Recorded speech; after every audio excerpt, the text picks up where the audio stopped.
Assalamualaikum warahmatullahi wabarakatuh. Hari ini saya nak buat ulasan perlawanan di antara Malaysia bawah 17 versus Yaman bawah 17 dalam saingan ASEAN Cup bawah 17 lah. Yang mana Malaysia kalah 4-0 pada perlawanan ni.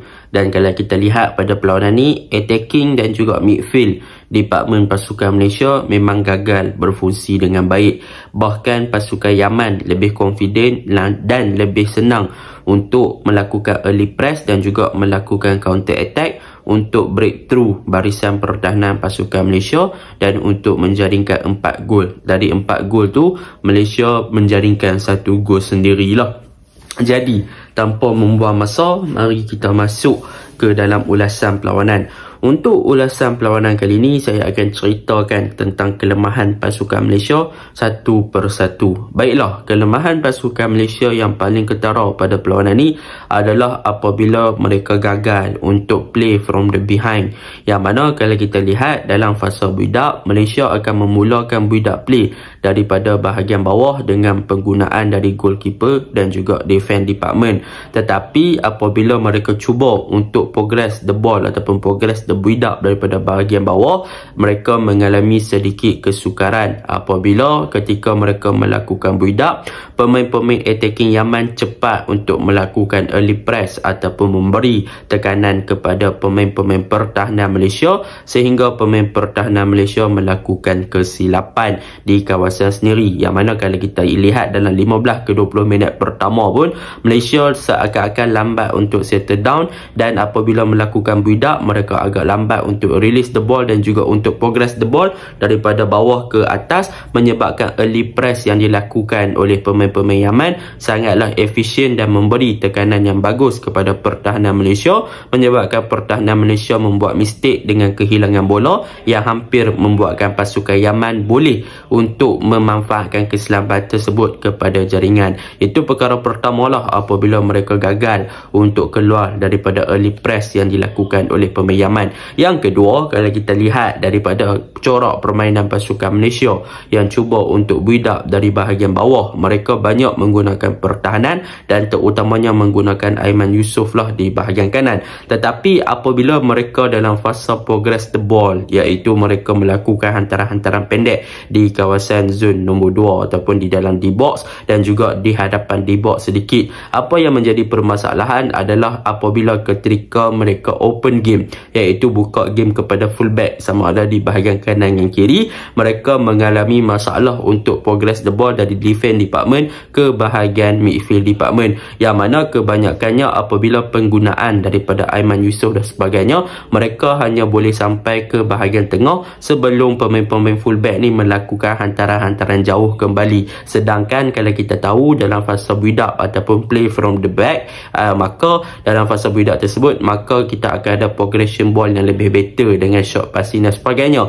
Tetapi progression ball Malaysia hanya tertumpu di bahagian defense sahaja. Selepas itu defense, sama ada defense kanan atau kiri, akan lebih suka untuk melakukan long ball bagi mencari pemain di bahagian sayap, sama ada Arami Wafi di kanan ataupun di bahagian kiri Zul. And so benda ni yang menjadikan orang kata apa, build up play daripada bahagian bawah yang dilakukan oleh Malaysia tidak terlalu berkesan. Itu permasalahan yang kedua. Permasalahan yang ketiga dalam fasa build up play yang dilakukan oleh pasukan Malaysia adalah apabila mereka cuba untuk keluar daripada early press yang dilakukan oleh pemain-pemain Yaman di bahagian defense department, adalah mereka melakukan hantaran ke bahagian tengah. Tetapi apabila pemain-pemain Yaman melakukan early press kepada bahagian pertahanan pasukan Malaysia, midfield mereka juga melakukan marking kepada pemain tengah Malaysia. Jadi apabila Malaysia cuba untuk keluar daripada pressing yang dilakukan oleh pemain-pemain Yaman, maka mereka akan cuba supply bola ataupun clear the ball kepada bahagian tengah untuk mencari midfield pasukan Malaysia lah.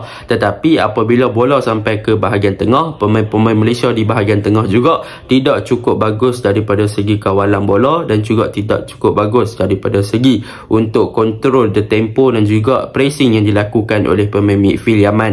Jadi apabila bola sampai dekat kaki pemain Malaysia di bahagian tengah, pemain Yaman cepat untuk melakukan pressing dan menjadikan situation lebih kepada 2v1. So apabila pemain Malaysia berkesorangan di bahagian tengah, kena press pula dengan dua pemain Yaman di bahagian tengah, maka dengan mudahlah Yaman berjaya untuk merampas bola di kawasan nombor 8 pasukan Malaysia ataupun lebih kepada nombor 6, yang menyebabkan Malaysia kehilangan bola di kawasan sendiri dan terjadilah situasi counter attack dan menyebabkan pemain Yaman boleh untuk menjaringkan gol. Contohnya macam gol pertama, pasukan Malaysia kehilangan bola di kawasan tengah. Gol yang kedua pun sebegitu. So benda-benda ni yang menyebabkan fasa build up play pasukan Malaysia tidak menjadi dan kehilangan bola dengan mudah kepada pemain Yaman, dan pemain Yaman berjaya untuk memanfaatkan mistake dan juga pressing yang dilakukan oleh mereka sangat efektif untuk menjaringkan gol dan menewaskan pertahanan pasukan Malaysia lah. Itu yang ketiga. Yang keempat, yang paling ketara untuk game ni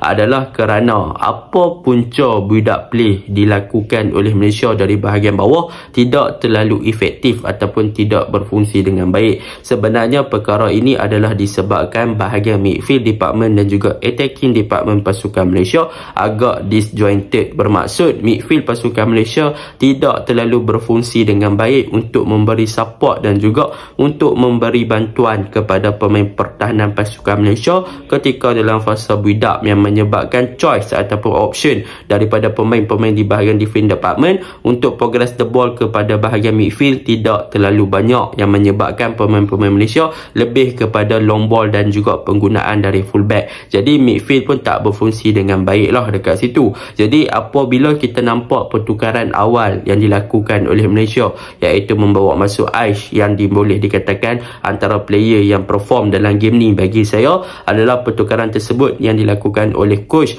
berjaya untuk membantu bahagian tengah pasukan Malaysia untuk lebih fleksibel dan lebih kompatibel untuk berada di bahagian tengah. Namun begitu, import yang diberikan tidaklah terlalu banyak disebabkan orang kata apa, waktu tu Yaman dah dominate dan Yaman tengah leading. So boleh dikatakan kemasukan Aish pun tidaklah terlalu memberi import yang positif, tetapi bolehlah kita nampak yang bahagian tengah tu ada ball control yang bagus dan juga boleh ada ball progression yang sedikit bagus lah. Cumanya in term of attacking kita boleh nampak lah yang bahagian tengah pasukan Malaysia ni agak kurang, dan kita boleh nampak link up punya player pun tak ada untuk berada di zone 14 bagi connect dengan pemain-pemain di bahagian hadapan. Dan kalau kita lihat juga untuk game ni daripada segi pivot ataupun defensive midfielder, tak ada orang pun di bahagian tengah yang boleh melakukan defensive duty. Bahkan pemain-pemain tengah Malaysia lebih banyak kehilangan bola di kawasan sendiri, menyebabkan terjadinya situasi counter attack. Dan dalam perlawanan ni juga kalau kita lihat attacking department juga boleh dikatakan tidak terlalu menyelah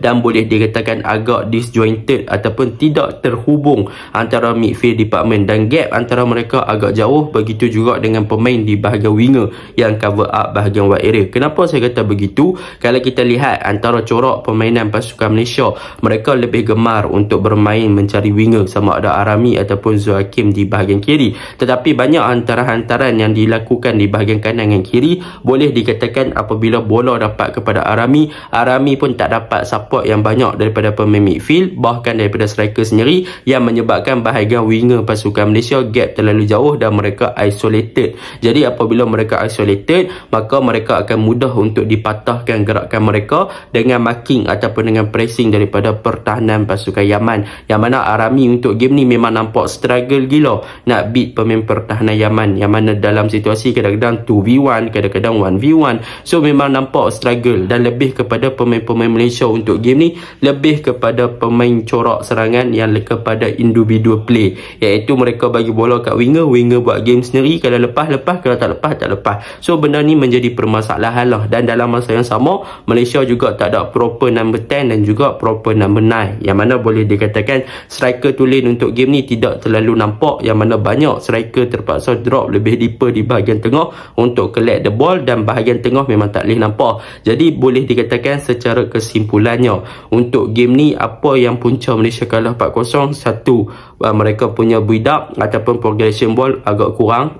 Malaysia punya midfield department dan juga attacking department disjointed, banyak isolated di bahagian attacking department. Mereka perlukan lebih kreativiti di bahagian tengah untuk ada seorang playmaker. Bahagian winger di bahagian kanan ataupun kiri perlu lebih bermain lebih narrow untuk connect antara bahagian tengah dan juga bahagian serangan. Pemain nombor 9 diperlukan untuk berada di bahagian attacking. Bahagian pertahanan pula, mereka perlu lebih aware dengan kehadiran early press yang dilakukan oleh pemain pasukan lawan sekiranya mereka ingin bermain dengan corak daripada build up daripada bahagian bawah. So benda ni lah yang perlu diperbaiki oleh skuad kebangsaan Malaysia sekiranya mereka ingin terus bermain dengan corak yang sedemikian. Kalau tak, agak susah lah. Dan lagi satu, mereka perlu untuk membentuk combination play yang menunjukkan yang mereka bermain as a team, bukannya as a individual. Kalau kita lihat counter attack yang dilakukan oleh pasukan Yaman, sebenarnya beberapa kali berjaya untuk break orang kata apa, pertahanan Malaysia. Contohnya gol yang kedua yang mana bola diintercept di bahagian kawasan Yaman buat counter attack. Situasi waktu tu adalah 4 versus 2. So 2 pertahanan Malaysia, 4 attacking Yaman yang melakukan counter attack. So boleh dikatakan ini juga antara faktor yang membantu kepada Yaman untuk menjaringkan gol adalah disebabkan transisi Malaysia agak kurang in term of daripada menyerang ke bertahan. So dalam fasa build up, Malaysia ingin menyerang, tiba-tiba kena counter attack, mereka nak berbentuk balik defending shape tu, mereka agak lambat dan kurang dan memberikan ruang yang lebih banyak kepada pemain-pemain attacking Yaman untuk exploit ruang kosong tersebut untuk jaringkan gol. Jadi untuk defend pun mereka perlu lebih alert, mereka perlu release ball dengan lebih cepat, mereka perlu tutup ruang yang ada untuk memastikan yang mereka boleh bangkit balik lepas ni lah lawan dengan Thailand. Dan saya harapkan sedemikianlah kalau kita nak layak ke Piala Dunia bawah 17. Okey, itu je lah ulasan saya. Assalamualaikum.